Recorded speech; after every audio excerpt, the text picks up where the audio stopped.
गीता ज्ञान धरोहर इसकी महाभारत इतिहास, मुकुट शिवालिका धार अरावली यमुना जय हरियाणा, जय हरियाणा। पूरी मन की आस, सरस्वती के अमृत रस का यही राम राम। इंडिया न्यूज हरियाणा देख रहे हैं आप और मैं हूं आपके साथ सीमा चौधरी। आज हरियाणा के लिए काफी खास दिन है क्योंकि हरियाणा का 59 साल पूरा हो गया है और 60वें साल में हरियाणा प्रवेश कर चुका है। अब ऐसे में सबके जहन में ये सवाल जरूर आ रहा है कि क्या कुछ बड़े विकास हैं, उसके विषय पर भी जानकारी मिलनी चाहिए। इसी को लेकर के हमारे सहयोगी देवीदास शारदा ने वरिष्ठ पत्रकारों से खास बातचीत की। इस बातचीत में उन्होंने बताया कितना बदलाव और कितना 59 सालों में हरियाणा बदला है। इसी को लेकर के विशेष चर्चा सुनिए। हरियाणा आज 59 साल का हो गया है और पहले पंजाब था तो पंजाब से हिमाचल अलग हुआ, हरियाणा अलग हुआ। उसको लेकर अलग होने का फ़ायदा हुआ, नुकसान हो। तो हमारे साथ वरिष्ठ पत्रकार हैं नरेश उपल जी। सर, आपका इंडिया न्यूज हरियाणा में स्वागत है। बताएं फ़ायदा या नुकसान। देखो, इसमें फ़ायदा ही है। जो जितने छोटी स्टेट्स होती हैं, ये मुद्दा बहुत देर से चल रहा है, जितनी छोटी स्टेट्स होती हैं उतनी प्रोग्रेस ज़्यादा होती है और इसमें नो डाउट कि हरियाणा ने भी बहुत प्रोग्रेस की है।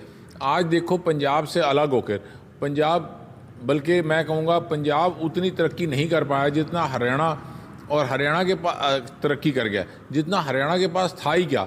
जो है यहाँ खेती बाड़ी भी बढ़िया नहीं होती थी, उस टाइम ये बंजर भूमि मानी जाती थी। उसके बाद देखो आज हरियाणा जो है, एक कहावत बनी, हरियाणा देशों में देश हरियाणा जिसे दूध दही का खाना। तो मेरे कहने का मतलब है ये बहुत ही बढ़िया हुआ और ये अलग होने के इसके फ़ायदे ही फ़ायदे हैं, नुकसान कोई भी नहीं मैं समझता। लॉ एंड ऑर्डर को बढ़िया तरीके से मेंटेन किया जा सकता है, हर चीज़ को प्रोग्रेस होती है। यूपी की देखो कितने सालों से लोगों की यही मांग रही है कि इसको और छोटा किया जाए। हालांकि उसी मांग को ध्यान में रखते हुए उत्तराखंड को अलग बनाया गया, लेकिन अभी भी कहते हैं यूपी बहुत बड़ा है। तो इसलिए छोटा होने का फ़ायदा ही है, नुकसान कुछ भी नहीं। जैसे सचिवालय है या हाई कोर्ट है, चंडीगढ़ है, अलग होना चाहिए या इकट्ठा? ये एक राजनीतिक मुद्दा है मेरे हिसाब से। इससे किसी को कोई फ़र्क नहीं पड़ रहा। ये तो इंफ्रास्ट्रक्चर के ऊपर और पैसा लगाने वाली बात है, वरना तो ठीक है, चंडीगढ़ यूटी है, उसमें दोनों का बराबर का हक है, कोई ऐसी बात नहीं है। क्या फ़र्क पड़ता है इस बात से अगर वहाँ भी रह जाए।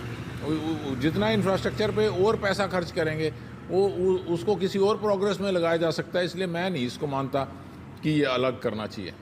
धन्यवाद। हमारे साथ वरिष्ठ पत्रकार गुलशन जी है। आप बताएं सर, अलग होने का फ़ायदा नुकसान। सबसे पहले मैं तो इंडिया न्यूज़ का बहुत ही दिल से धन्यवाद करना चाहता हूं कि आपने बहुत ही अच्छा क्वेश्चन किया है और मैं इंडिया न्यूज़ बराबर देखता रहता हूं। आप हमेशा बहुत ही अच्छे मुद्दे उठाते हैं, इसके लिए निसंदेह आप बधाई के पात्र हैं। अब जैसे कि आपने प्रश्न किया है, वह आपका उसका तो उत्तर यह है कि हरियाणा प्रदेश 59 वर्ष अपनी जो वर्षगांठ मना रहा है, निरंतर प्रगति के पथ पे हमेशा आगे बढ़ा है। हरियाणा प्रदेश में जब से कोई भी सरकार आई है, चाहे वो चौधरी भजन लाल की हैं, चौधरी बंसी लाल जी की हैं और ओम प्रकाश चौटाला जी हैं, मनोहर लाल खट्टर साहब हैं, सभी मुख्यमंत्री ने हरियाणा प्रदेश की निरंतर प्रगति के लिए बेहतर काम किया है। आज हम जब अपने खुशहाल राज्य को देखते हैं तो हमारा मन भी बहुत ही गर्व महसूस करता है। और हम किसी अन्य राज्यों में जाते हैं, जैसे मेरा कई बार आंध्र प्रदेश और तेलंगाना में जाना हुआ है, तो वहाँ के लोग भी हमारे हरियाणा प्रदेश की तारीफ़ करते हैं। इसके अलावा जब हम हिमाचल में जाते हैं, पंजाब में जाते हैं, तो पंजाब और हिमाचल के वासी भी हमारे हरियाणा प्रदेश की तारीफ़ करते हैं। वो कहते हैं कि निसंदेह आपका हरियाणा प्रदेश खुशहाल है, प्रगतिशील है और निरंतर विकास के कार्यों में आगे बढ़ रहा है। तो ये हमारे लिए, हम सभी इसके लिए तमाम हमारे हरियाणा के जो भी मुख्यमंत्री हुए हैं, आपके न्यूज़ चैनल के माध्यम से हम सभी मुख्यमंत्री का धन्यवाद करना चाहते हैं। और वर्तमान में जो मुख्यमंत्री नायब सिंह सैनी साहब हैं, उनसे भी हमारी गुजारिश है कि वो भी निरंतर हरियाणा प्रदेश की तरक्की के लिए, उनकी प्रगति के लिए बेमिसाल कार्य करें ताकि पूरे देश में हमारे हरियाणा प्रदेश मिसाल बने। Thank you. धन्यवाद। बिल्कुल, ये वरिष्ठ पत्रकार थे नरेश उपल जी और गुलशन जी हमारे साथ मौजूद हैं। वरिष्ठ संवाददाता अश्विनी दत्ता जी। और इसके साथ साथ एक बात और बताना चाहूँगा, ये है इनेलो के राष्ट्रीय प्रवक्ता जो हमें प्रॉपर जानकारी देंगे, क्योंकि इनका जो परिवार राजनीतिक भी और पत्रकारिता भी, इनके फादर भी जो जुड़े रहे, बड़ा पुराना अनुभव भी है। ये अपने अनुभव से बताएंगे कि 59 ईयर ओल्ड हरियाणा है, क्या खोया क्या पाया। सर, आपका इंडिया न्यूज़ में स्वागत है। धन्यवाद भाई साहब। सर्वप्रथम मैं हरियाणा वासियों को मुबारकबाद देता हूं और हरियाणा आज बहुत बड़ी स्टेट बन गया जहाँ पर आबादी 2.75 करोड़ की है। हरियाणा का इतिहास एक प्राचीन काल से जुड़ा हुआ है, शुरू होता है जहाँ इसका नाम ब्रह्मवर्त, आर्यवर्त, बहुधन्य प्रदेश नामों से जाना जाता था। यहाँ वैदिक काल में महाभारत और हड़प्पा सभ्यता जैसी घटनाएं का केंद्र रहा है। यहाँ पर महाभारत हुई है, इससे बड़ा महायुद्ध क्या होगा, माफ करना। विभिन्न शासकों के अधीन रहने के बाद भी ये 1 नवंबर 1966 को पंजाब से हटकर एक अलग स्टेट बन गया। उस वक्त शारदा साहब 7 जिले होते थे, जिसमें से रोहतक, जींद, करनाल, गुड़गांव, महेंद्रगढ़, हिसार, ये जिले होते थे। आज 22 जिले का एक स्टेट है। और सुनने में ये भी आया, आपको भी पता होगा, कि अभी जल्दी ही 1-2 जिलों की और बढ़ोतरी होने जा रही है। हरियाणा में जब प्रदेश अलग बना था, ये एक अलग किस्म का सिचुएशन थी। इसमें चौधरी देवीलाल जी जो फॉर्मर डिप्टी प्राइम मिनिस्टर थे, उनका बहुत बड़ा रोल था, महत्व था। मैं तो यूँ कहूँगा उनका लोगों को धन्यवाद करना चाहिए कि आज हम एक अलग स्टेट में बैठे हुए हैं। मेरी यही गुजारिश है कि जो हरियाणा का 60वां साल मनाया जाए, यमुनानगर भी एक ऐसा ज़िला बन जाए जिसमें आम लोग रहना पसंद करें। और मैं पुणे इंडियन नेशनल लोक दल की तरफ से, समस्त यमुनानगर की तरफ से, उसके अलावा मैं लायंस क्लब यमुनानगर जगाधरी की तरफ से, मुहियाल सभा यमुनानगर जगाधरी की तरफ से, और सब एजुकेशनल इंस्टीट्यूशन से जिनसे मैं जुड़ा हूँ, उनकी तरफ से मैं हरियाणा वासियों को पुनः मुबारकबाद देता हूँ। खुश रहें और अगली जो तिथि आए 1 नवंबर 2026 आए, जो मेरी 2 कमिटमेंट लोगों से मैं मांग रहा हूँ, प्रशासनिक अधिकारियों से मांग रहा हूँ कि सफाई का ध्यान रखें, वो मैं चाहता हूँ वो ज़रूर होना चाहिए। धन्यवाद। दत्ता जी, एक लास्ट प्रश्न पूछेंगे को कि जो भगवत दयाल शर्मा पहले मुख्यमंत्री रहे, यमुनानगर से जुड़े रहे, तो उनका कुछ फायदा मिला नहीं मिला हरियाणा को? ऐसे आपने बहुत सुंदर बात करी है। पंडित भगवत दयाल शर्मा जी, जिनका बेटे राजेश शर्मा जी, जो 6 मरतबा चुनाव लड़े थे, 3 मरतबा जीते थे और 3 मरतबा हारे भी थे, मैं उनसे परिचित हूँ। मैं उन खुशकिस्मत लोगों में से हूँ। मैं बहुत छोटा होता था, वो हमारे यहाँ ही स्टे करते थे, हमारे घर में स्टे। मेरे पिताजी से उनकी दोस्ती थी। उनका एक विजन था, एक सोच थी उनकी, लेकिन अनफॉर्चुनेटली वो ज़्यादा देर टिक नहीं सके, बिकॉज वो सिस्टम ऐसा बन गया कि उनको जाना पड़ा, यहाँ से पद से छोड़ना पड़ा। उसके बाद वो मध्य प्रदेश के भी गवर्नर रहे, बहुत उच्च पोस्टिंग पर रहे, लेकिन फ़ायदा क्यों नहीं हुआ? पहला मुख्यमंत्री हरियाणा का यमुनानगर से बिलोंग करता था। और मुझे खुशी है भाई साहब कि वो हमारे घर जहाँ बैठे हो, यहाँ के वो एक बछिंदे थे, यहाँ रहने वाले थे। मैं तो वो चले गए दुनिया से, मुझे याद है उनकी धर्मपत्नी भी, उनका परिवार भी, राजेश शर्मा जी भी, सब याद हैं।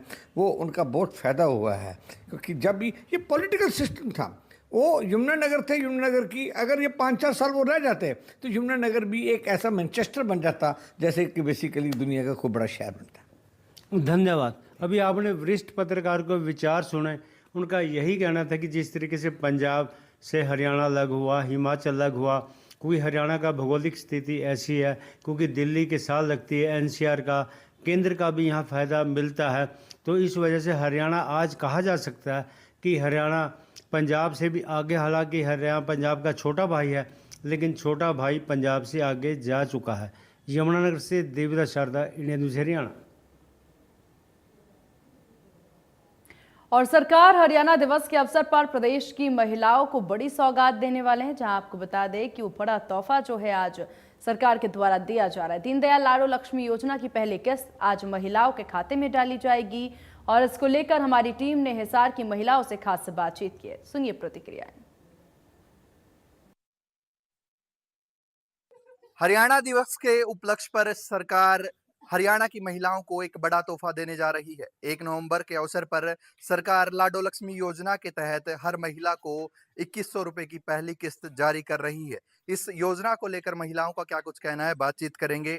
आप क्या कहेंगे? सरकार ने योजना जारी की है, हर महिला को 2100 रुपए सहायता राशि के रूप में दी जा रही है। हाँ जी, मैं कहती हूँ कि सरकार की बहुत ही अच्छी पहल है, जिसमें हर महिला को कुछ ना कुछ अपने आर्थिक ज़रूरतों के हिसाब से, या अपने आप को सक्षम बनाने के लिए, या अपने आप को किसी भी स्तर पे नया काम शुरू करने के लिए कुछ ना कुछ, या घर के लिए सहायता मुहैया होगी। ये बहुत ही अच्छा कदम है। किस तरीके से देखते हैं कितनी मदद महिलाओं को इस योजना से मिल पाएगी? 2100 रुपए कहीं न कहीं एक सहायता के तौर पर सरकार दे रही देखिए, मैं कहती हूँ कि बूंद-बूंद से घड़ा भरता है।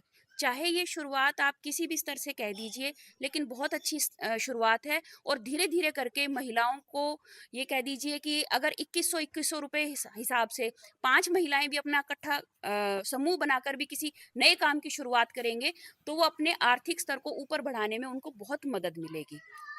आप क्या कहेंगे इस योजना को लेकर ये सोच जो सरकार की है महिलाओं के काम बिल्कुल, कैसे बिल्कुल, मैं कहूँगी सरकार की बहुत ही अच्छी पहल है और एक कह दें कि अंधेरे में रोशनी की किरण है, जो कि हमारी इस नई सरकार ने एक बहुत ही लाभान्वित कदम उठाया है। चलिए और महिलाओं से बातचीत करेंगे। आप क्या कहेंगी 2100 रुपए महिलाओं को बतौर सहायता राशि दी जा रही है? महिलाओं के लिए सरकार ने बहुत ही अच्छा कदम उठाया है कि वो उनको 2100 रुपए मुहैया करवा रही है। महिलाओं को अब किसी से कुछ माँगने की ज़रूरत नहीं पड़ेगी। उनके लिए वो अपने चाहे तो वो आर्थिक यूज़ के लिए या फिर कुछ अगर कुछ व्यवसाय शुरू करना चाहती है, तो वो अपना शुरू कर पाएगी। जिस तरीके से ये सहायता के तौर पर महिलाओं को दे रहे हैं, कितनी मदद महिलाओं को मिलेगी इस राशि से?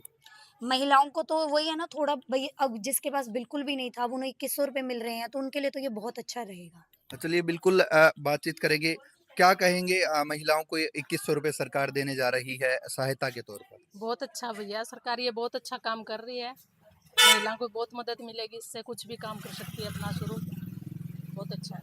तो घरेलू खर्च को लेकर कहीं न कहीं अब महिलाओं को किसी पे डिपेंड नहीं रहना पड़ेगा, माँगने की ज़रूरत नहीं पड़ेगी। हाँ जी, ये किसी पे मांगना नहीं पड़ेगा। सही है ये बिल्कुल। आप क्या कहेंगे महिलाओं को 2100 रुपए मिलने जा रहे हैं, सरकार सहायता राशि के तौर पर दे रही है।